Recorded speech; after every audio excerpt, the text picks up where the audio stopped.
Oke, kali ini kita mau menentukan fungsi trigonometri dari gambar ya. Kita menentukan fungsi trigonometri dari gambar grafik ini. Nah, sebelumnya harus nonton video saya yang pertama dulu ya, yang part 1, yaitu cara melukis grafik fungsi trigonometri, biar ngerti. Takutnya nggak ngerti kalau nggak nonton yang versi pertamanya. Nah, kita mulai aja. Tentukan fungsi trigonometri dari grafik di bawah ini. Nah, ini adalah grafik apa ini? Ini terserah. Kalau kamu bacanya dari 0 ini jadi grafik sin. Kalau mulainya bacanya dari 0 ya, berarti dia adalah grafik sin. Y sama dengan sin. Gitu. Kalau kamu mulainya dari atas sini nih, ini jadi cos. Kamu bacanya nanti dari cos. Dari sini juga nih dari cos, karena kan nggak dari 0. Gitu ya caranya. Jadi terserah kamu mulai dari mana. Kalau mulai dari sini jadi sin, kalau kamu mulai dari sini jadi cos, ini mulai dari sini ini juga jadi cos. Karena kenapa? Startnya nggak dimulai dari 0. Startnya dia dimulai dari min 2. Startnya pokoknya nggak 0, ini mulai dari plus 2. Nah, terus kita lihat arah kurvanya. Dia ke bawah, nggak ke atas ya. Berarti terbalik ya. Dia ke bawah dulu. Berarti kalau dia ke bawah dulu berarti dia minus sinnya. Gitu. Sinnya minus. Ini saya kasih jarak deh. Minus sin gitu ya. Nah, habis itu kita lihat periodenya. Periode itu satu gelombangnya, maksudnya satu gelombang itu dia berapa derajat. Dari sini sampai sini kan setengah gelombang ya, ke 180. Terus kalau diterusin lagi setengah gelombang lagi, nah jadi satu gelombang. Dari 0 ke 360 itu satu gelombangnya ya.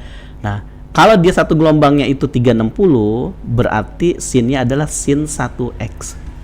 Gitu ya. Sinnya adalah sin 1x. Kalau nggak 360 gimana? Nanti lihat di video selanjutnya nih, ada di soal selanjutnya. Terus baru kita lihat amplitudo. Amplitudonya itu tinggi gelombang. Tinggi gelombang itu ini kan tengah-tengahnya di garis ini kan. Nah, kita ngitungnya dari tengah-tengah garis ini. Dari sini sampai sini. Tuh, tinggi gelombang kan di sini tuh. 2 kan, tinggi gelombangnya jadi 2. Mau lihat dari sini juga boleh. Ini kan min 2, langsung min 2 di sini tulisnya. Jadi kita nggak ngelihat negatifnya, langsung aja tulis min 2. Ya, jadi kurvanya adalah Y sama dengan min 2 sin X. Seperti itu ya. Pokoknya amplitudo itu adalah tinggi gelombang. Tinggi gelombang itu 2. Di sini positif ya.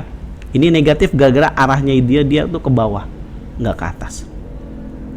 Lanjut lagi biar tambah ngerti. Nah, nomor B ini saya kasih 2 cara deh. Yang satu misalnya saya mulai dari sini ya, mulai dari sini berarti kalau misalnya nggak dari 0 berarti ini jadi cos ya, jadi cos. Y sama dengan cos gitu ya. Y sama dengan cos ya, karena dia terbalik ya kan, dari bawahnya dulu dari negatif ya, baru ke atas, berarti dia negatif, terbalik kan ya dia. Jadi dia negatif cos gitu. Terus kita lihat tinggi gelombangnya. Tinggi gelombangnya ini kan tengah-tengahnya di sini ya. Ini tengah-tengahnya di sini. Berarti tinggi gelombangnya dari 0 sampai 2 kan. Nah, dari 0 sampai 2 berarti dia tinggi gelombangnya adalah 2 ya, sama kayak nomor yang pertama, tinggi gelombangnya 2. Nah, satu gelombangnya dia jatuhnya di 360 enggak ya, satu gelombangnya. Ya, kita lihat dari sini ke sini kan seperempat ya, seperempat lagi jadi setengah sampai sini, terus sampai sini lagi setengah lagi jadi satu gelombang kan. Nah, satu gelombangnya dari 0 sampai 360 berarti cosnya cos X ya. Kalau satu gelombangnya 360 derajat berarti 1x.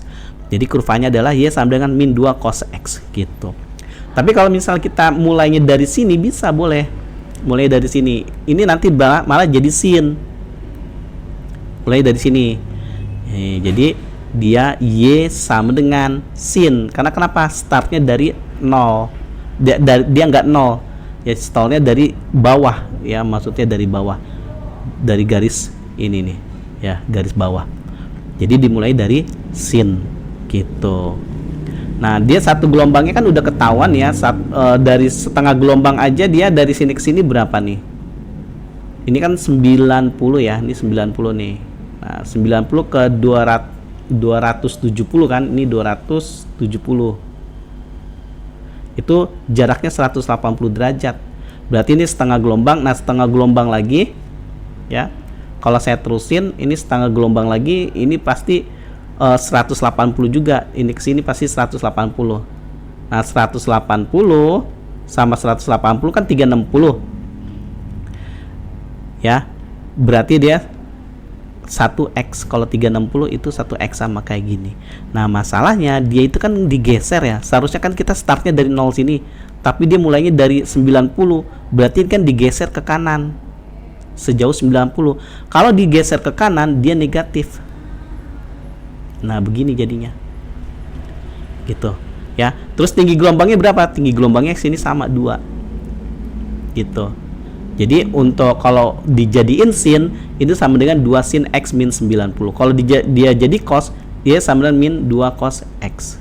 Ya, jadi gitu caranya. Jadi kenapa saya ajarin dua cara? Karena nanti takutnya kalau ketemu soal pilihan ganda dan ganda tuh kita misalnya startnya dari sini, ternyata nggak ada jawabannya.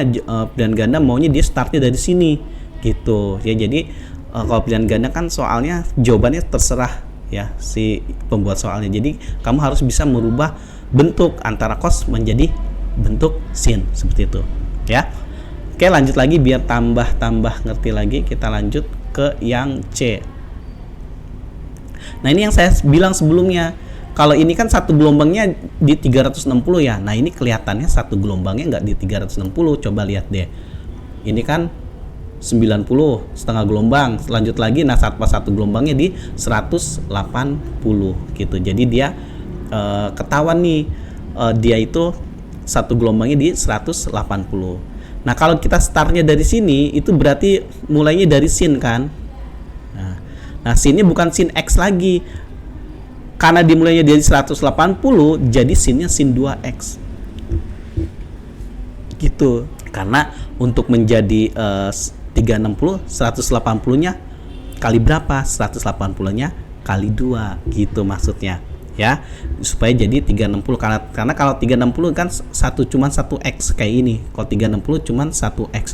Kalau 180 dia jadi 2x. Gitu. Jadi kan rumusnya kalau mau ditulis jadi rumusnya 360 sebenarnya sih kalau mau pakai rumus sama dengan n kali x. Misal x nya 180, ini 360 gitu ya. Jadi kan n nya sama dengan 360 dibagi 180, dapat n nya adalah 2 gitu ya. Ini adalah si periodenya gitu ya, cara ngitung periode. Nah, kita udah dapet dia 2x gitu. Terus ini amplitudenya berapa? Nah, ini kan 1, berarti kan di sini setengahnya dong. Ya, berarti amplitudenya adalah setengah. Si tinggi gelombangnya itu setengah. Ya, jadi Y sama dengan setengah sin 2x. Gitu ya caranya.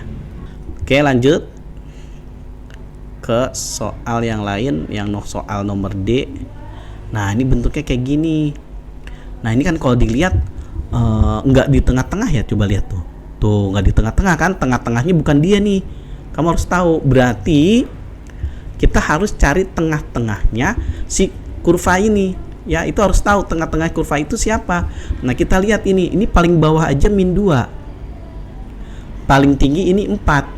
Nah, tengah-tengahnya antara min 2 sama 4 itu berapa? Caranya gini, si 4 kita tambah dengan min 2. Terus kita bagi 2. Ya kan? 4 ditambah dengan min 2. Jadi kan 2/2 sama dengan 1. Nah, jadi tengah-tengahnya di garis 1. Nah, jadi saya bikin garis bantuan deh. Garis 1 di sini nih. Nah, ini adalah tengah-tengahnya. Nah, ini tengah-tengahnya kurva. Nah, nanti acuan kita bukan di 0 ini lagi, tapi acuan kita itu di sini, di garis yang merah yang baru kita buat itu. Ya, jadi acuannya itu adalah dia. Nah, sekarang kita bikin Y sama dengan. Nah, karena acuan kita ini, ya ingat ya, acuan kita sekarang ini bukan garis 0 ini lagi ya. Bukan garis 0 ini lagi. Nah, sekarang kita lihat ya, kita mulai dari mana? Kita mulai terserah, kamu mau mulainya dari atas boleh, mau mulai dari bawah sini juga boleh. Mau bawah sini boleh, terserah. Ya, misalnya saya mulai dari atas. Kalau dari atas berarti cos dong. Ya kan? Kalau mulai dari atas berarti cos. Nah, cosnya cos apa? Kita lihat dia itu satu gelombangnya 360 nggak? Kita lihat nih, kan puncak sama puncak sini kira-kira berapa nih? Dari 0 dong, berarti sampai 360. Wah, berarti 360 derajat ya, periodenya berarti 1x gitu ya. Terus kita lihat amplitudonya. Nah, karena kita acuannya ini berarti amplitudonya dari 1 ke dari 1 ke 4 tuh berapa? 3 ya kan? Dari 1 ke 4 tuh 3. 1 2 3. Berarti amplitudonya atau tinggi gelombangnya adalah 3 gitu. Jadi ini adalah kurva Y sama dengan 3 cos X. Nah, tapi ada satu lagi yang belum selesai. Karena kenapa? Kan tadi tengah-tengahnya seharusnya kan tadi di 0. Ya, kita garisnya kan di 0 ini acuannya. Nah, tapi karena dia nggak simetri ya, kita bikin garisnya kan di sini tengah-tengahnya jadi berubah. Nah, jadi dari 0 geser ke atas 1 poin kan. Karena dia geser ke atas berarti ini jadi plus 1 gitu ya. Dia geser ke atas jadi plus 1. Kalau geser ke bawah minus ya. Kalau dia geser ke bawah itu minus ya. Kalau gesernya 2 ya jadi minus 2 gitu. Jadi ini kurvanya Y sama dengan 3 cos X plus 1. Oke, kita lanjut lagi biar tambah